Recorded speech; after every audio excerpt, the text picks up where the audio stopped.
یہ ترکی نہیں ہے، یہ ہمارا اپنا پاکستان ہے۔ یہ جگہ ضلع مظفر گڑھ تحصیل جتوئی میں ہے۔ مسجد کا نام سکینۃ الصغریٰ ہے۔ اس مسجد کو ترک انجینئرز نے تعمیر کیا۔ اس مسجد کا کل رقبہ 52 کنال ہے۔ اتنا بڑا شاہکار 1.5 سال کے مختصر عرصے میں اس لیے پایۂ تکمیل تک پہنچا کہ اس کا نقشہ انجینئرز اور مستری ترکی سے آئے تھے۔ اس مسجد کی ایک خاص بات یہ ہے کہ یہ مسجد ترکی سے آئے معماروں نے تعمیر کی اور بقول مقامی افراد سارا سامان بھی ترکی کا ہے۔ ترک انجینئرز کی رہائش، کھانے پینے کا انتظام بھی اس علاقے میں کیا گیا۔ 3 منزلوں پر مشتمل اس مسجد کے اندرونی حصے میں نیلے رنگ کا خوبصورت ٹائل ورک کیا گیا۔ گنبد کو مسجد سلطان احمد کے طرز پر بنایا گیا اور 4 جانب حضرت محمد مصطفیٰ صلی اللہ علیہ وسلم سمیت سیدنا ابوبکر صدیق، سیدنا عمر فاروق، سیدنا عثمان غنی اور سیدنا علی حیدر رضی اللہ تعالی عنہم کے نام لکھے گئے۔ 31 جنوری 2006 کی شام ڈاکٹر اسماعیل احمد حسین بخاری اور سید شکیل احمد حسین بخاری نے اپنی والدہ اور پھوپھی کے ہمراہ اس مسجد کی بنیاد رکھی۔ اسی نسبت سے اس مسجد کا نام سکینۃ الصغریٰ رکھا گیا۔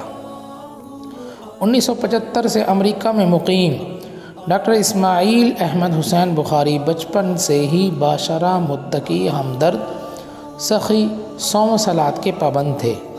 انسانیت کی خدمت ان کا خاص وصف رہا۔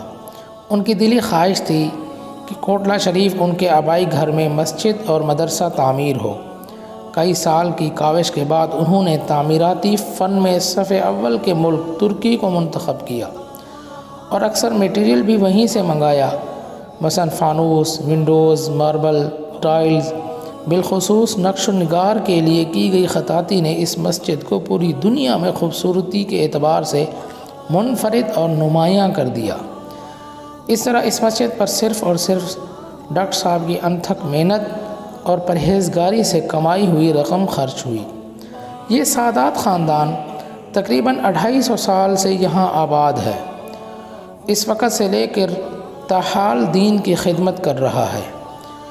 اس موضع پر کوٹلہ رحم علی شاہ کی بنیاد سید رحم علی شاہ اول نے رکھی۔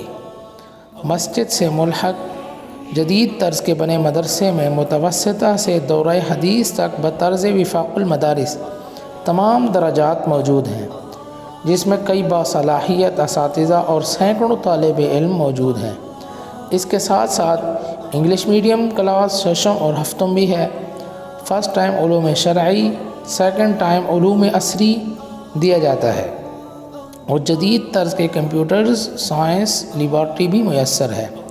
تمام اخراجات کے لیے ڈاکٹر صاحب کی جائیداد اس مسجد اور مدرسے کی ضروریات کے لیے وقف ہے۔